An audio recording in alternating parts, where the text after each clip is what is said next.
Boa tarde, meus irmãos. Eu saúdo a todos com a graça e a paz do Senhor Jesus Cristo. Amém, queridos? Nós vamos iniciar a nossa aula. A nossa EBD está, inclusive, encerrando hoje o seu segundo bimestre, né? E nós vamos, então, nesta tarde, concluir o assunto, tema deste bimestre, que está sendo Cristo em cada escritura do Velho Testamento. Tem sido uma oportunidade, creio, para todos nós, para mim tem sido, e creio que para você também, uma oportunidade rica e preciosa de nós conhecermos mais a nossa Bíblia. Aqui na nossa escola, a nossa função é aprender mais e aprender a Bíblia, né? Por isso nós temos aqui todo domingo, né, este encontro com a palavra de Deus, conhecê-la em sua integridade, conhecer a sua estrutura, conhecer os seus livros, conhecer o seu propósito, conhecer a história das histórias, que é a palavra de Deus. Amém, queridos? Nós vamos fazer uma oração. Você que já está aqui conosco, nós estamos também gravando esta aula. Todas as aulas da EBD estão no nosso canal no YouTube. Se você perdeu alguma delas, você pode recorrer lá ao nosso canal e se inteirar deste conteúdo perdido. Nós vamos orar pedindo a Deus que nos abençoe todas as nossas classes, nossos alunos, nesta tarde. Amém? Feche seus olhos, vamos fazer uma oração. Senhor, em nome de Jesus, Pai amado, louvamos o Teu nome nesta tarde por estarmos aqui reunidos em nossa escola bíblica de discípulos para aprendermos mais e mais da Tua palavra. Para tanto, pedimos humildemente que o Senhor nos abençoe, que o Senhor, ó Pai, pelo Teu Espírito Santo, possa tratar conosco, nos dando entendimento, inteligência, sabedoria, compreensão da Tua palavra. Espírito Santo, por favor, abra os nossos olhos, o nosso entendimento, nos faz cada vez mais sábios na Tua palavra, no conhecimento dela, e não só no conhecimento teórico, mas também na vivência prática dos ensinamentos da Tua palavra. Nós te pedimos nesta tarde, em nome de Jesus, abençoe cada aluno da IBD, bem como cada professor. Nós pedimos que o Senhor, ó Pai, nos guie em nome de Jesus. Assim fazemos. Amém. Amados, vamos lá então. Nós precisamos, concluir hoje, porque hoje é o último domingo de junho e, portanto, como eu disse, o último domingo da nossa EBD, desse bimestre, porque no próximo domingo nós já estaremos em julho e teremos um evento muito especial, 2 domingos aqui, com a nossa EBD de inverno.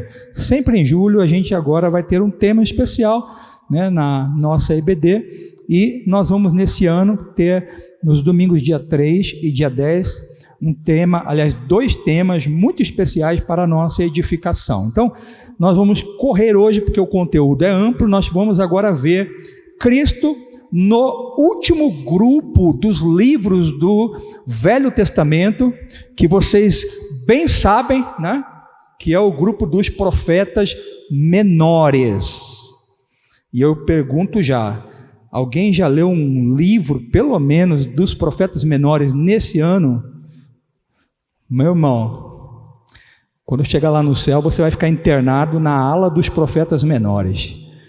Aí eles vão te pegar. Eles vão falar: por que tu não leste um livro meu, cabra? Só leu os livros do tal do Paulo, do Pedro, do Lucas, e o meu livro, tu não leu por quê? Então, você tem a chance ainda, Faltam ainda 7 meses aí para acabar o ano.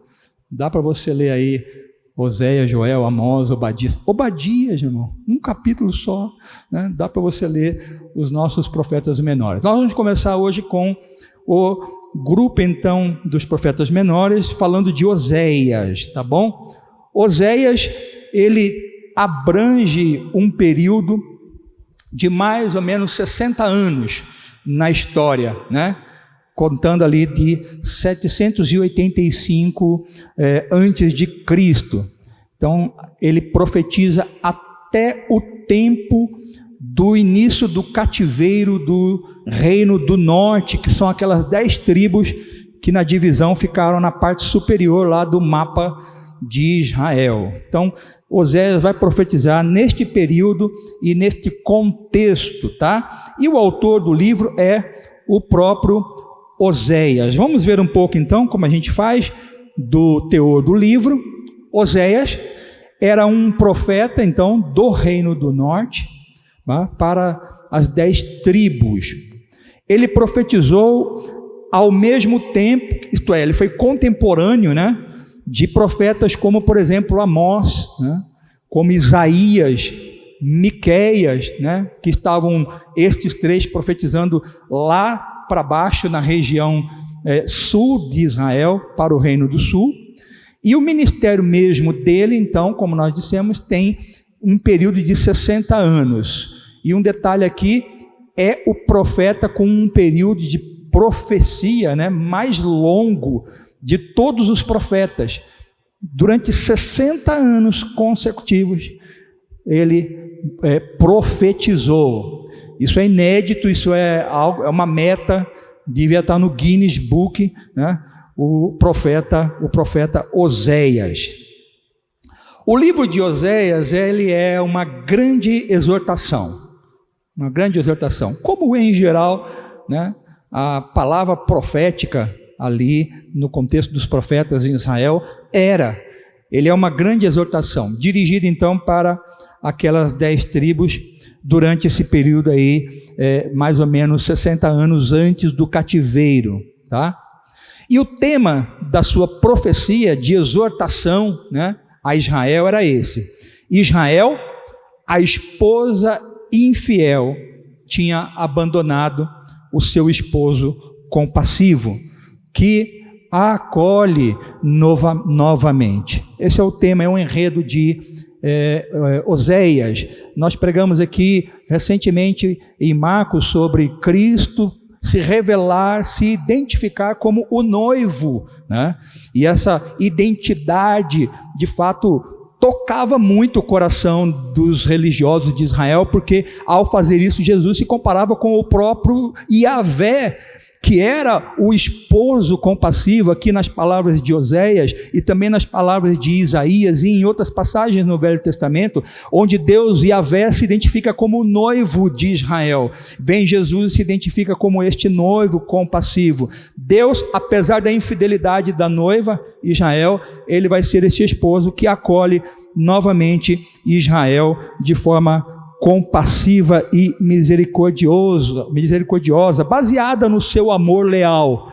A palavra hebraica hesed, que significa o amor leal de Deus, que aparece em muitos livros do Velho Testamento, traduzido como a palavra misericórdia, é a palavra hesed, o amor leal, que independente da outra parte não abandona o seu compromisso da aliança. Aliás, isso é via de regra, um dos conselhos e orientações a casais que querem se separar.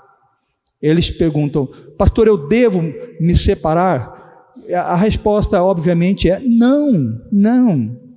Claro, existem casos muito particulares, né, em que a gente precisa avaliar a situação daquela qualidade do relacionamento, mas em geral, né, não é porque a outra parte traiu que você também agora está no direito livre e franco de agora eu também não tenho nenhum compromisso.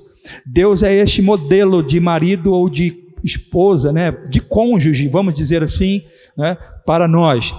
Bom, falando em Cristo, então, nós queremos ver Cristo em Oséias. E aí nós destacamos 2 pontos. Primeiro, a profecia de Oséias retrata, então, esse amor de Deus ao seu povo infiel. E isso, com certeza, de forma muito clara, prefigura, né, Cristo, o amor de Deus em Cristo pelos pecadores, né? Nós temos um texto, nós não vamos ler, lá em Romanos 5, 6-11, que evidencia bem isso.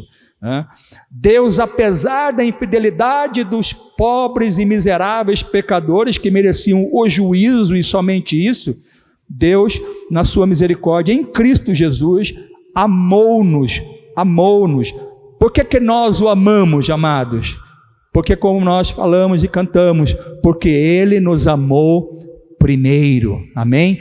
Então, esta profecia de Oséias vai ilustrar o tipo de amor com o qual nós seríamos amados e somos amados por Deus. Todo aquele que é chamado por Deus é assim amado. E o segundo ponto aqui é que Oséias profetiza o convite do Evangelho ao arrependimento e a ressurreição de Cristo como a fonte de vida para o seu povo. Se nós lermos aí Oséias 6:2, se você estiver aí com a sua Bíblia, quiser acompanhar,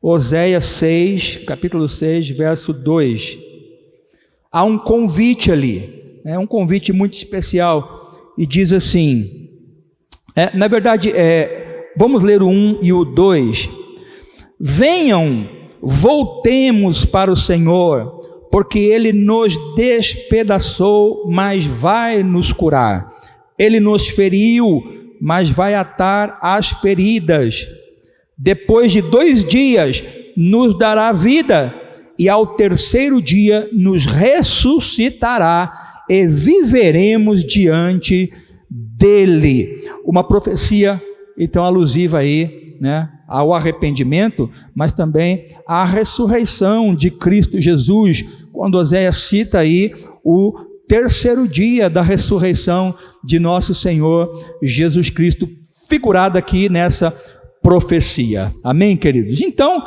nós já podemos concluir dizendo que em Oséias, Cristo é para nós o quê? O marido fiel. Amém? O noivo fiel, aquele que nos alcançou tão somente por causa do seu amor leal. E aí nós vamos então para Joel, o segundo profeta dessa sequência. Segura aí, meu irmão, nas cadeiras, que são 12, mas são 12 menores, então dá para a gente ir rapidinho, mas nem tanto. Oséias, depois vem Joel. Então nós temos aqui um profeta que profetiza num período que, do ponto de vista histórico, é bem incerto, Não dá para se definir com base nos dados conhecidos dos escritos de Joel, qual foi exatamente o tempo em que ele escreveu esta profecia. Talvez, e aí uma possibilidade, talvez tenha sido no momento posterior ao exílio do Reino do Sul. Então, monta um cenário rapidinho na tua cabeça. Israel, Judá, o Reino do Sul está lá na Babilônia, cumpre 70 anos, sai um decreto do rei Ciro permitindo eles voltarem para Jerusalém e reconstruí-la. E aí aparecem Esdras, Neemias na história, Muito provavelmente foi nesse período que Joel profetizava a sua profecia, tá?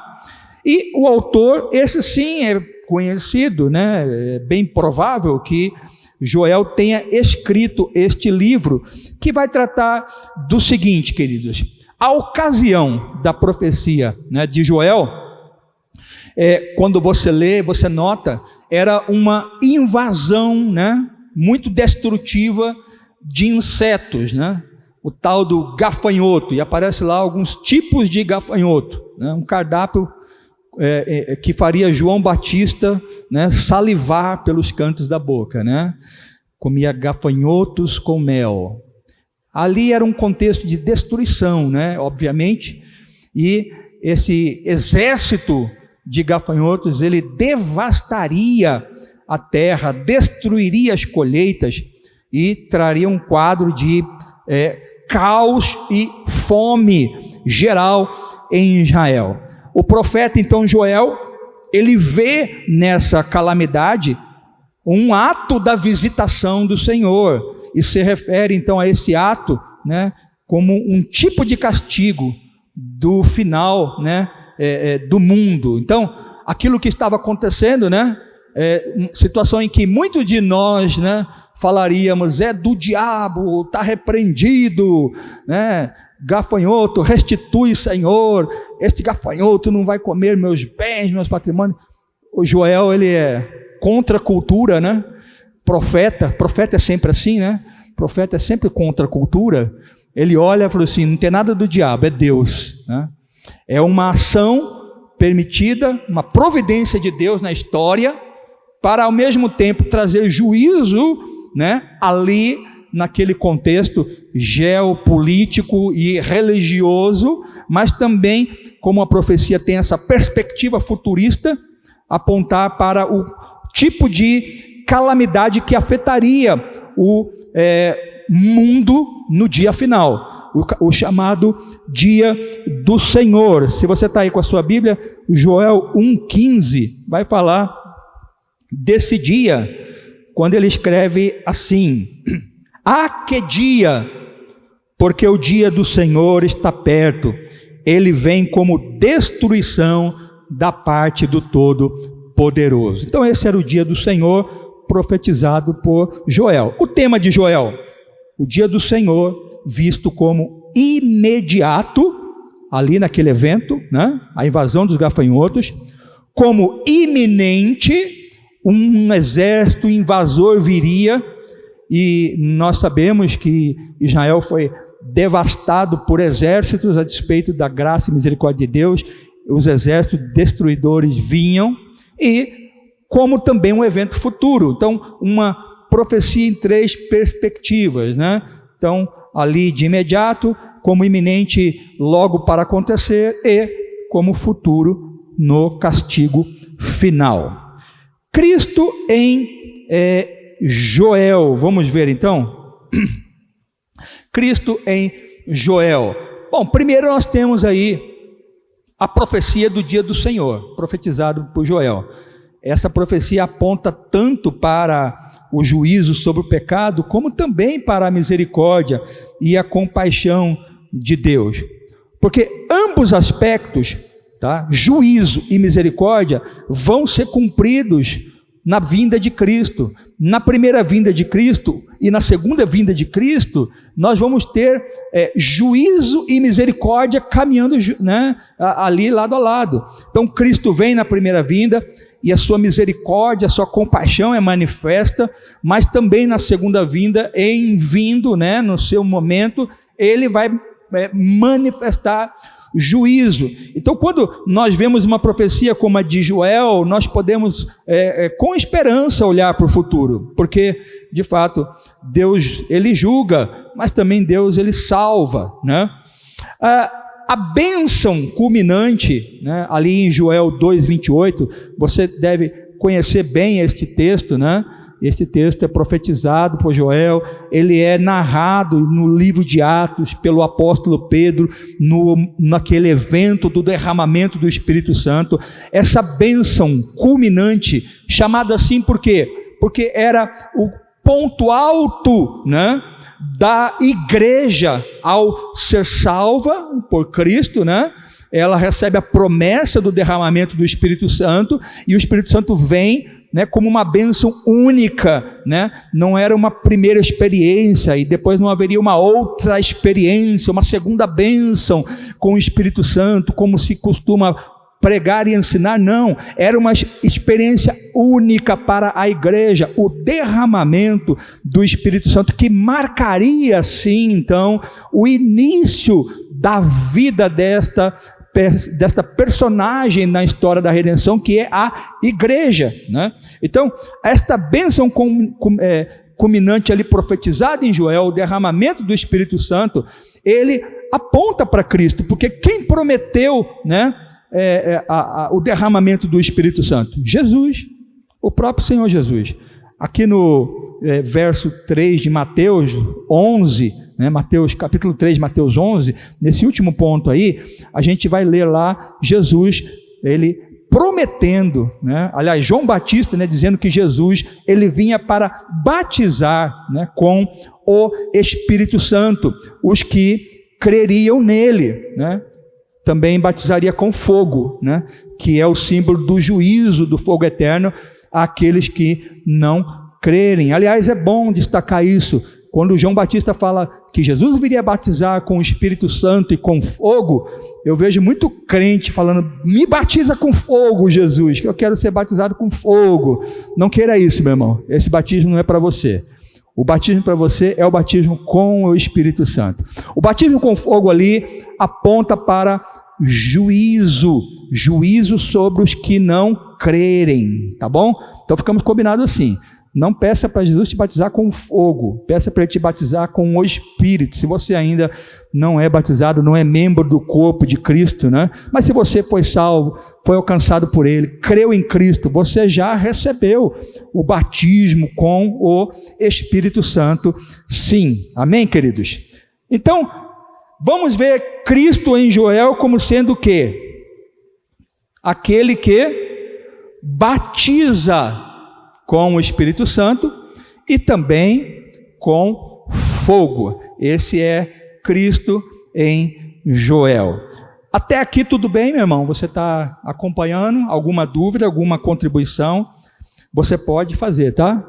A gente vai parar sim, se quiser comentar alguma coisa, só levantar sua mão aí, eu vou ver daqui, e a gente então ouve você aí através do microfone. Amados, Amós, vamos lá então? Oséias, Joel, Amós. Amós, nós temos ali um profeta nos períodos do reinado de Uzias, né, em Judá. Nós temos lá no período aí, né, de 790 a 740, no reino do sul, né, de Judá, né, Uzias, o grande rei Uzias, reinando naquele contexto de Amós. Enquanto que no reino lá de baixo, né, de cima, o reino do norte, reinava o rei Jeroboão II. Então esse é o contexto histórico aí do período de Amós. Então Amós vai profetizar no período dos reis. O autor de Amós é, né, conhecidamente o próprio Amós. Amém? Opa, fui demais aqui. A expressão, o nome Amós quer dizer aquele que carrega o fardo, aquele que carrega o fardo. Ele era um boiadeiro, né? Ou um boieiro, como alguns também chamam, né? E ele também, além de cuidar de bois, ele cultivava uma espécie de figueira brava chamada sicômoro. Ele tinha lá uma plantação dessas aí, e ele fazia isto quando então o Senhor o chama. Está lá logo no primeiro versículo do livro e também no capítulo 7, verso 14. Amós, ele foi chamado, sendo esse profissional, né, agro, né, cuidando de gado e de figueiras bravas. A mensagem de Amós é a mensagem do castigo vindouro, né, e da restauração que surgirá. Obrigado, Leis. Esta mensagem de Amós aponta, então, para também o juízo, mas também para restauração futura. O ministério de Amós, ele foi especialmente aí dirigido para as 10 tribos do reino do norte, embora também ele tivesse uma mensagem para Judá e para países vizinhos ali desses 2 reinos. Qual é o tema de Amós? Quando você for ler Amós, lembre disso. Amós vai falar da exposição dos pecados de um povo privilegiado. Porque Deus não passa a mão no seu povo, queridos. Se tem alguém que vai ser julgado primeiro, são os da própria casa. Então, em Amós, fica evidente isso. Os pecados do povo de Israel, que era um povo privilegiado por ter sido um povo escolhido por Deus, eles vão ser expostos, né? E o castigo seria de acordo com a luz que aquele povo tinha recebido. E aqui há uma segunda lição: quanto mais responsabilidade, quanto maior luz, maior também o julgamento de Deus.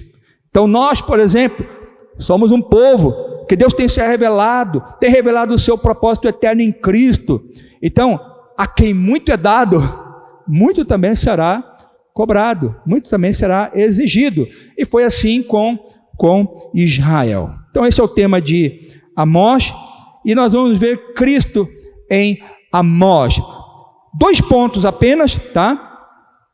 Você pode acompanhar aí. A profecia de Amós, ela aponta para o Messias rei, essa figura do Messias que reina, né? Ou que reinaria. Este Messias é Jesus, que é em Amós conhecido como o Messias da casa de Davi. O capítulo 9 de Amós, verso 11, diz assim: naquele dia levantarei o tabernáculo caído de Davi, vou reparar as suas brechas e levantá-los das suas ruínas, vou restaurá-lo para que volte a ser como nos dias da antiguidade.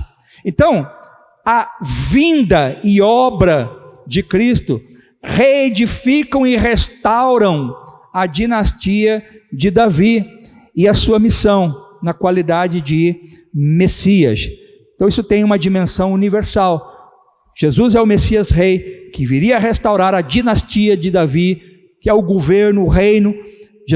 O Senhor, Deus promete, Yahvé promete a Davi e a sua descendência que seu reino nunca teria fim, né? O reino de Davi, ele teve fim. O reino de Salomão teve fim, mas ele estava falando do reino eterno, daquele que seria o descendente de Davi, a raiz de Jessé, que teria então a chave do reino e o reino na sua mão para sempre. Então, em Cristo, Amós profetiza que em Cristo, né, este reino viria e seria então um reino eterno. Amém? Bom, o nome de Amós, como nós dissemos, significa o quê? Quem lembra? Aquele que carrega nossos fardos. Vamos nos inspirar então no nome de Amós para dizer que em Amós, Cristo é aquele que carrega os nossos fardos, sobretudo o fardo que estava posto sobre nós por causa da desobediência de nossos primeiros pais, o fardo do pecado. Jesus, quando convida seus discípulos a virem a ele, ele fala: vinde a mim, vós que estáis cansados e oprimidos, ou sobrecarregados, e eu vos aliviarei. Ele é aquele que carrega os nossos fardos. Amém, queridos? Glória a Deus. Vamos então para frente. Obadias, como eu disse, Obadias é muito curtinho, dá para você ler, né, agora aí, enquanto, né, você está estudando, não vai ler agora, tá? Mas no intervalo dá para você ler Obadias, né? É bem curtinho, né? Um capítulo, apenas 21 versículos, né? Obadias é esse livro menor dos profetas menores, que fala de um tempo, né? Aqui é onde ele profetiza, essa profecia de Obadias, ela é dirigida, né, a Edom. Edom, quem lembra, era o irmão, né, aliás, né, Esaú, né, era o irmão de Jacó, né, de onde vêm os edomitas, né? Então, esta profecia se dirige a ele, né, e a data aqui também, como nós vimos num outro profeta, é meio que desconhecida. A autoria de Obadias é do próprio Obadias. Vamos lá ver então um pouco do enredo do livro. Obadias é o livro, como nós já dissemos, mais curto aí do Antigo Testamento, mas ele encerra 2 temas importantes, tá? O primeiro é a ruína dos orgulhosos e dos rebeldes, né? Como a palavra diz, né? A soberba, né, precede a queda, né? Então, Obadias vai falar desse aspecto ético, né, moral, visto na vida de homens que caem por causa da sua soberba, orgulho, arrogância e rebeldia.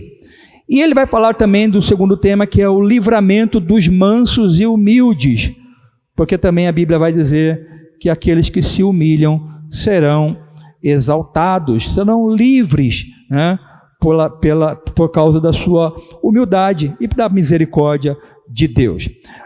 Obadias dirige essa profecia diretamente então a Edom, é um povo inimigo de Israel e que representa a Esaú e Jacó, os dois filhos de Isaac. Aliás, não que Edom representa, né? Ela dirige-se a Edom, esse povo inimigo, e a profecia também representa de uma forma figurada os personagens de Esaú e Jacó, que eram os dois filhos ali de Isaac. Porque essa profecia de Obadias, ela vai apelar para todos nós com respeito a naturezas que estão dentro do nosso coração, né? Todos nós temos um pouco aí da nossa natureza terrena ainda remanescente, e essa natureza terrena é representada, essa natureza carnal, né, é representada por Esaú, a figura de Esaú. Esaú representa essa natureza humana, carnal, caída, terrena, né, muitas vezes orgulhosa, arrogante, né, infiel a Deus, né, arrojada em sua natureza. E a natureza espiritual, ali representada por Jacó, né, que por mais que tenha tido suas falhas, ele converteu-se ao Senhor, né? Jacó foi escolhido pelo Senhor, Jacó foi separado para o Senhor. Então, nós temos dentro de nós essa luta, este conflito entre nossa natureza espiritual redimida em Cristo Jesus, né, e a nossa carne que milita, nossa natureza carnal que ainda milita contra nós. Este é o enredo de Obadias, e ao lê-lo você vai ver isto e vai se alegrar na esperança de que Deus, ele nos escolheu, e apesar de nosso coração muitas vezes orgulhoso e rebelde, né, Deus está tratando Jacó, está purificando o nosso coração, está nos separando e nos santificando para Ele. Amém? Cristo em Obadias. 3 pontos aí para a gente destacar nossa visão de Cristo, né, a visão cristocêntrica quando lemos Obadias. A profecia de Obadias, ela aponta para um triunfo final do reino de Cristo. Se a gente ler Obadias aqui, versículo 21, diz assim: salvadores hão de subir ao monte Sião para julgarem o monte de Esaú. E termina dizendo: e o reino será do Senhor. E o reino será do Senhor. Louvado seja o nome do Senhor. A profecia de Obadias aponta para esse triunfo final do reino de nosso Senhor Jesus Cristo. O mal não triunfará sobre o bem, a mentira não prevalecerá sobre a verdade, e Deus abaterá o orgulho e a soberba das nações, e fará isso por intermédio de quem? De Cristo, que com vara de ferro regerá este mundo, O fim da história já está escrito, amados, e determinado. O reino do mundo se tornou de nosso Senhor e do seu Cristo, e ele reinará pelos séculos dos séculos. Apocalipse 11:15. Você pode dizer amém? Você pode dizer aleluia. O reino de Cristo será um reino eterno pelos séculos dos séculos. Amém? Em Obadias, então, Cristo é para nós poderoso para nos salvar. Ele abate a soberba do nosso coração, queridos. Ele afasta e aparta do coração dos seus escolhidos toda a arrogância e rebeldia. Por que Deus permite coisas na nossa vida que não gostamos, situações muitas vezes que não nos alegra? Pelo contrário, nos entristece, parece fazer-nos ver que Deus não nos ama. Ele tem um propósito, em geral, é tratar com o nosso coração, que muitas vezes é duro. Muitas vezes o nosso coração, ele resiste ao Espírito Santo, e Deus, ele vai agir. Nem que seja colocando você num val do Jaboque uma noite, lutando com um anjo, até Deus tocar você, e você sair de lá marcado, como Jacó foi, mas convertido como ele saiu. Amém? Então, Deus, Ele salva, Ele é poderoso para salvar. Ninguém pode mudar o nosso coração, nem nós mesmos. Só o poder sobrenatural de Deus, amados. É um milagre de Deus, a transformação que vem de dentro para fora das nossas vidas. Converter o nosso coração é um verdadeiro milagre, é um milagre do Senhor. Amém? Vamos então para frente. Depois de Obadias, nós temos Jonas. Esse você conhece, né? Sabe até a musiquinha de cor. Jonas entrou na baleia, que não sabe ser baleia, né? Mas a gente canta baleia, né? E o peixe vomitou. Aí vem o coro, que era fantástico, né? A gente vibrava. As crianças, né? Vomitou. Plá. Que nojo, né, irmãos? Mas vamos lá. Mas era assim, a gente gostava dessa música e ficou no nosso coração. Jonas, o profeta Jonas, né? Esse você conhece, né? Quem nunca leu Jonas, quem nunca ouviu uma história de Jonas, quem nunca estudou o livro de Jonas. Aliás, nós tivemos a oportunidade aqui de expor o livro de Jonas, né? Em alguns domingos nós passamos aqui expondo o livro de Jonas. Amém? Bom, Jonas abrange um período do reinado, também do reinado de Jeroboão II, né? No reino do norte, que é Israel. E a autoria de Jonas é dele mesmo, profeta Jonas. Vamos ver um pouco da história. Jonas é conhecido como o grande livro missionário do Antigo Testamento, né? Porque Jonas vai ser comissionado para fazer missões, né? Não ali na sua terra, mas numa terra distante. Jonas é o único profeta que foi especificamente comissionado, exclusivamente comissionado, para pregar aos gentios, mais especificamente a Nínive, capital do reino da Assíria, um povo muito cruel e pagão, cruel mesmo, um povo muito mau e que despojava os seus inimigos de uma maneira muito cruel, horrenda, né? Os pecados dos ninivitas pagãos subiam até o céu e estavam ofendendo a Deus. E Deus, misericordioso, né, por causa do seu amor leal pelos pecadores, ele então desce até a terra e envia a eles um mensageiro para lhes anunciar a palavra. O propósito do livro de Jonas é ensinar que a providência de Deus, o cuidado de Deus, não se limitam apenas a Israel, mas se estendem para fronteiras além, né? Se estenderiam para os gentios, chegaria até nós, né? Gentios de outros povos. Glorificado então seja o nome do Senhor por isso. Amém, queridos? Vamos ver Jonas, Cristo em Jonas, e nós vamos ver isso em 2 pontos aí, tá? O primeiro diz respeito ao resgate de Jonas. Você lembra dessa passagem? Eu quero ler aqui Jonas 2, verso 6, que diz assim: desci até os fundamentos dos montes, desci até a terra, cujos ferrolhos se fecharam atrás de mim para sempre. Tu, porém, fizeste a minha vida subir da sepultura, ó Senhor meu Deus.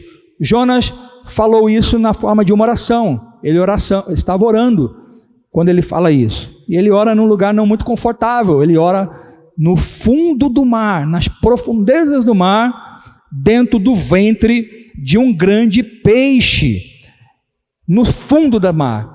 Mateus 12:40 vai falar que assim, Jesus falando que assim como foi com Jonas, seria com ele.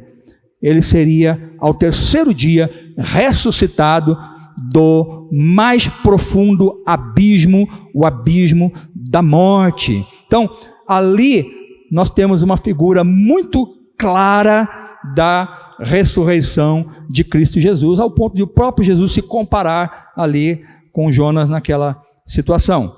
E, em segundo lugar, o arrependimento dos ninivitas. Esse arrependimento que houve lá, a mensagem de Jonas foi uma mensagem exitosa. Ele, com um sermão, converteu toda, a cidade de Nínive, todos os habitantes de Nínive. E ele fica chateado por isso ainda, né? É um pregador mal agradecido, né? Às vezes a gente prega, né, consegue um aleluia, a gente já fica contente, né? Ele pregou e todos se converteram. E ainda assim ficou emburrado, foi lá, baixou a cabeça, cabisbaixo, né? Cara de maracujá azedo, né? E descontente, porque Deus tinha salvo os seus inimigos. Está o orgulho de Jonas, que a gente só vai entender no céu, né, quando chegar lá, tá?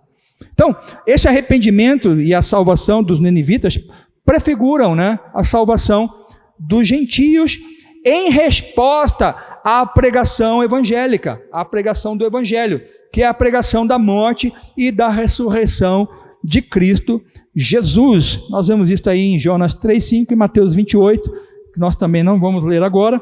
Vamos avançar para ver que em Jonas, então, Cristo é nossa ressurreição e vida. Amém, queridos? Cristo é nossa ressurreição e vida. Então já vimos Osés, Joel, Amós, Obadias, Jonas e agora Miqueias. O que temos em Miqueias? Em Miqueias nós temos um profeta profetizando lá no período do reinado de reis como Pecaías, né? Peca, né? É a família do Peca, né? Pecaías, o rei Peca, o rei Oséias, né? Tinha um rei também chamado Oséias no reino do norte, em Israel. Aliás, esses três lá no reino do norte. Enquanto que, no mesmo tempo que ele profetizava, lá no reino do sul reinavam Jotão, Acás, Ezequias, né? Lá do reino de Judá. O autor de Miqueias é o próprio Miqueias. Vamos ver em 4 pontos um pouco do teor de Miqueias. Miqueias era profeta do povo, gente simples, cara do meio, né? Lá da zona rural, né? E ele profetizou a respeito de Samaria, ou Samária, né? Como alguns também falam, que era a capital do reino do norte, o reino de Israel, né? E profetizou também a respeito de Jerusalém, que era, por sua vez, a capital do reino de Judá. O que ele faz? Miqueias denuncia os pecados sociais dos seus dias. Você lê lá Miqueias 2:2, por exemplo, vai dizer o seguinte, Miqueias 2:2: cobiçam campos e se apossam deles, cobiçam casas e as tomam. Assim fazem violência a um homem e a sua casa, a uma pessoa e a sua herança. O tipo de comportamento, o padrão daquela sociedade, uma sociedade injusta, cruel, né, que despojava as pessoas, o modo injusto, né, de os ricos tratarem os pobres. Esses pecados clamavam a Deus nos céus. E Deus levanta então um profeta para denunciar esses pecados, como Deus levanta ainda hoje, queridos, profetas, a igreja nesse tempo, para denunciar os pecados sociais que nós vemos aí, né, tão cruéis, tão injustos, né, a nossa população, a nossa sociedade, matando crianças, né, dizimando os mais pobres, fazendo, né, pouco caso da justiça e da vontade e do juízo de Deus, né? Então, esses pecados clamavam aos céus. Então, o tema de Miqueias pode se resumir assim, da seguinte maneira: Israel destruídos pelos chefes falsos, esses que despojavam Israel, mas salvo pelo chefe verdadeiro, que era o Messias. Miqueias é uma profecia messiânica. Em um ponto apenas, nós vamos ver que em Miqueias, a profecia de Miqueias aponta gloriosamente para a encarnação do reino do Rei Eterno. Miqueias 5, verso 2, profetiza o nascimento do Messias, um versículo conhecido nosso que diz: e você, Belém Efrata, que é pequena demais para figurar como grupo de milhares de Judá, de você me sairá aquele que há de reinar em Israel, e cujas origens são desde os tempos antigos, desde a eternidade. Uma figura, uma menção óbvia e clara, direta a Cristo. E esse surgimento, né, de Cristo abriria o caminho para o perdão dos pecados do seu povo. Isso está aí em Miqueias 7,18, que vai falar da misericórdia de Deus.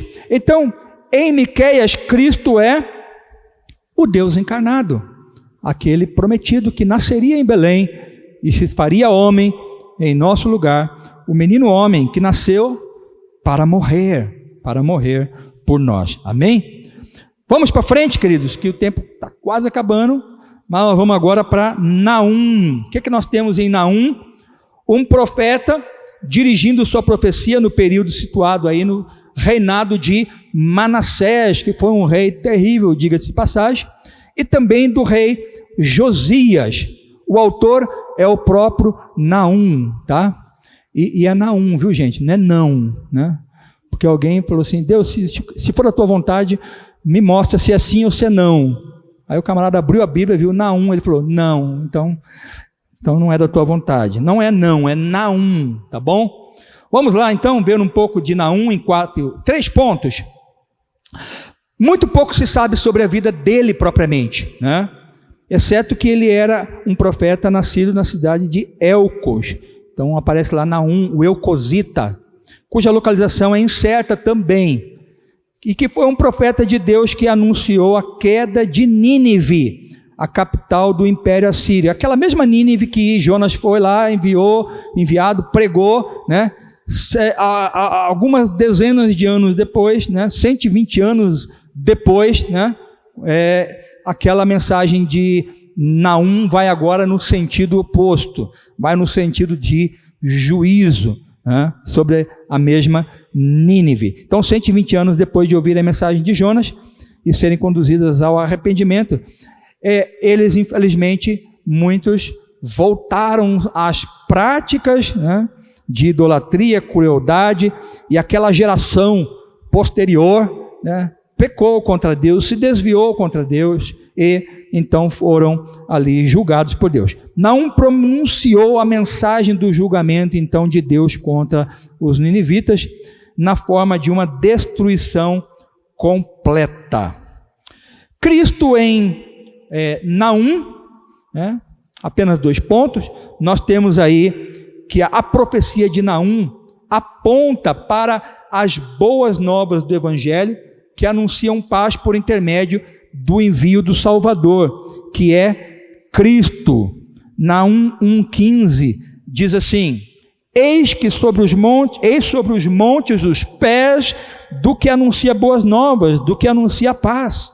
Celebre as suas festas, ó Judá, cumpra os seus votos, porque o ímpio não mais passará por você, ele foi inteiramente exterminado.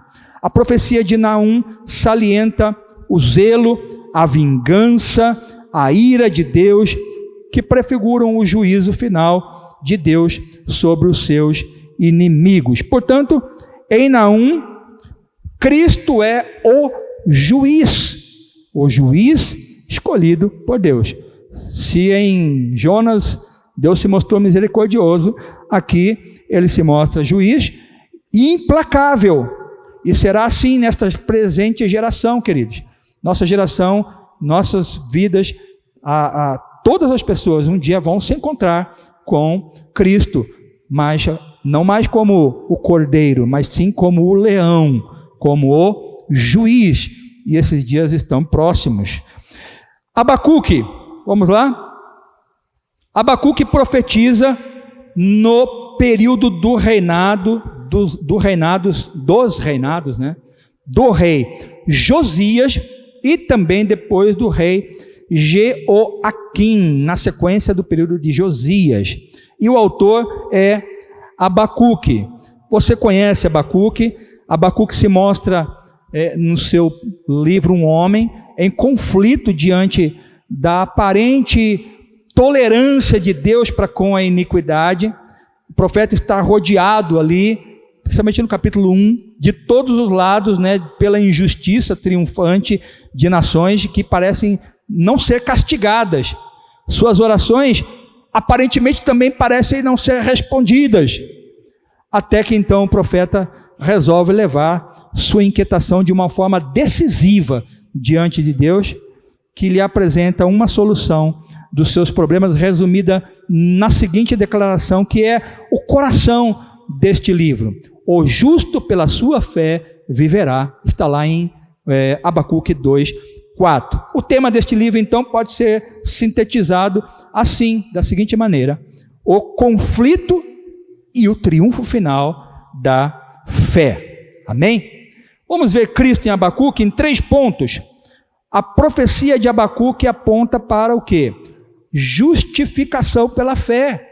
Sim, essa doutrina começa a aparecer lá também, de forma mais declarada em Abacuque.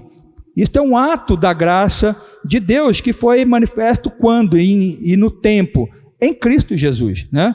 Gálatas 4:4 fala, que diz: na plenitude dos tempos Deus enviou o seu Filho, nascido de mulher, nascido sob a lei.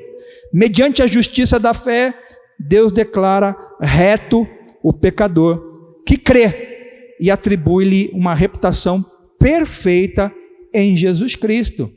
A fé em Jesus Cristo e em sua obra na cruz é o único caminho para sermos salvos, né? Justificados, pois, Romanos 5:1 diz: pela fé temos paz com Deus por meio de nosso Senhor Jesus Cristo. Então, em Abacuque, Cristo é a nossa salvação. Amém? Salvação. Vamos para o último, reta final. Já vimos Oséias, Joel, Amós, Obadias, Jonas, Miqueias, Naum, Abacuque. Faltam 4, Sofonias, Ageu, Zacarias e Malaquias. Segura aí, nós vamos chegar lá. Em Sofonias, o que temos? Né? Além do nome, seu nome diferente, né? Sofonias. Você nunca vai colocar o nome do seu filho de Sofonias, né? Eu creio, espero, né? Temos que ele abrange o período do reinado do rei Josias também, que foi rei de Judá. Quantos profetas, né, ministrando no período do reinado de Josias? E o autor é o próprio Sofonias. Sofonias começou o seu ministério nos primeiros tempos do reinado de Josias. 2 reis ímpios e idólatras tinham precedido Josias no trono. A terra estava minada de toda sorte de obras e práticas más, injustiças, corrupção, das mais generalizadas aí. Mas Sofonias apresenta então um Deus severo e amoroso. Tem 2 passagens aí no próprio livro, Sofonias 1:2 e 3:17, que evidenciam esses 2 aspectos do caráter de Deus ali no contexto da profecia de Sofonias: o seu amor, mas também a sua severidade, né? Então o tema de Sofonias pode ser resumido assim: o juízo sobre Israel e sobre as nações, seguida pela promessa de restauração. E em Sofonias nós temos que a sua profecia aponta, né, para a vinda do rei de Israel, o Senhor, que habitaria por meio de seu povo como Emanuel, o Deus conosco. Sofonias 3, versos 15 e 17, vão dizer assim, Sofonias 3, versos 16 e 17. Naquele dia se dirá a Jerusalém: não tenha medo, ó Sião, não desfaleçam as suas mãos, o Senhor seu Deus está no meio de você, poderoso para salvar, e ele ficará muito contente com você. Anos depois, vem Cristo, o Emanuel, o Deus conosco. Amém? Em Sofonias, então, Cristo é o nosso Senhor zeloso. O nosso Senhor zeloso. Ageu. Em Ageu, queridos, nós vamos ver aí o profeta profetizando no período posterior àquele exílio que nós já comentamos aqui, de 70 anos do Reino do Sul, na Babilônia. O próprio Ageu escreve o seu livro, e ele foi um profeta que voltou, né, com a primeira leva de pessoas lá da Babilônia, numa jornada, aí, numa caravana dirigida por Zorobabel, juntamente com Esdras, o escriba. Ageu começou a trabalhar junto com eles na restauração do templo de Israel. Mas o que acontece é que a obra começou, todo mundo animado lá, Red Bull no sangue, tal. Mas depois foi baixando a guarda, foi perdendo o ânimo, foram desanimando, cada um foi olhando para o seu lado, para os seus botões, a sua casa, seus negócios, e o fato foi que eles abandonaram a obra, mesmo porque também foi fácil, houve muita oposição ali, mas o fato é que eles interromperam então esse trabalho, e Deus inspira, né, levanta Ageu no meio deles como profeta, para animá-los de novo e despertá-lo para a necessidade e a urgência de que o trabalho ali fosse prosseguido. Essa é a história, a ênfase de Ageu. Cristo em Ageu, em 3 pontos. Ageu aponta para o fato de que a glória da última casa seria maior do que a primeira. Glória a Deus, a gente fala isso muitas vezes e se alegra com isso, né? Mas em que aspecto? O próprio Senhor da glória viria, seu corpo oferecido na cruz seria o santuário que seria destruído para ser reconstruído pelo poder da ressurreição. E então o santuário do Deus vivo passaria a ser a sua igreja. Nesse sentido, que a glória da última casa seria maior do que a primeira. A igreja como santuário do Deus vivo. Deus Pai habita na igreja, Deus Filho habita na igreja, e o Espírito Santo habita na igreja. Você pode glorificar a Deus por isso? A glória da última casa é maior do que aquele templo. Deus está presente na igreja. Então, em Ageu, Cristo é, como diz o próprio teor do texto de Ageu, o desejado de todas as nações. Penúltimo livro, profeta Zacarias. O profeta Zacarias também profetiza no pós-exílio. O autor é Zacarias, e o fundo histórico da profecia de Zacarias é o mesmo de Ageu, sendo que ambos os profetas ministraram durante o mesmo período, tiveram a missão de animar, por meio da promessa do êxito atual e da glória futura, o resto do povo judeu que estava ali meio desorientado, desanimado pelas aflições, e que hesitava ali em continuar aquela obra e concluir aquela obra. O tema do livro de Zacarias pode ser assim, então, resumido: um estímulo à nação para servir fielmente ao seu Deus, com a visão das glórias futuras e dos tempos do Messias. Amém? Zacarias vai apontar para aquele que removerá do seu povo o pecado e a impureza. Quem seria esse? Cristo. Zacarias 13:1 vai falar isso. Esse perdão é parte da nova aliança que Deus prometeu ao seu povo, onde diz lá em Jeremias 31:34: pois perdoarei as suas iniquidades e dos seus pecados jamais me lembrarei. A remoção do pecado do povo, profetizada por Zacarias 13:1, é parte essencial, fundamental desta promessa da nova aliança, ali profetizada em Jeremias. A promessa de que os seus pecados nunca mais seriam lembrados. Glorificado seja o o nome do Senhor. Se Deus lembrasse dos nossos pecados da mocidade, dos nossos pecados dessa semana, para fazer conta de nós, amados, nós não estaríamos aqui hoje. Então, em Zacarias, Cristo é o quê? A fonte aberta para a casa de Davi, que purifica os nossos pecados. Amém? E por último, Malaquias. Chegamos, enfim, Malaquias. Vamos lá, queridos, o culto já vai começar, né? Nós vamos dar um intervalo, tá? Malaquias. O que é que nós temos em Malaquias, queridos? O último profeta aí da sequência dos profetas menores do Velho Testamento. Um profeta profetizando também no período pós-exílio e que também é o próprio autor desse livro.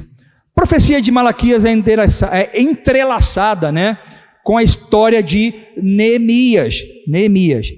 Ambos, né, Malaquias e Neemias, trabalharam para reedificar a vida moral do povo, que estava bem para baixo, né? Bem como os rumos estratégicos para Jerusalém. Malaquias profetizou ao povo a respeito dos pecados e abusos morais cometidos pela nação de Israel, a própria nação de Israel. Olhando para o futuro, Malaquias divisou um tempo iminente, né, que seria o dia do Senhor. Cristo em Malaquias, a profecia de Malaquias aponta de forma gloriosa para o sol da justiça. Nós vamos falar um pouco dessa figura, o sol da justiça, no finalzinho da mensagem de hoje. Cristo é a fonte da luz.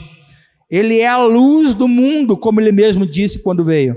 Ele ilumina todo homem, e quem o segue não anda em trevas. Cristo é a fonte da justiça. Sem Cristo, nossas obras seriam trapos de imundícia, mas somos justificados com Ele, por Ele, e podemos andar em boas obras. Louvado seja o nome do Senhor. Em Cristo, aliás, em Malaquias, Cristo é o sol da justiça. Amém, queridos? Pode dar glória a Deus? De Gênesis a Malaquias, nós vemos Cristo Jesus. Vamos ficar de pé, vamos orar, agradecer a Deus.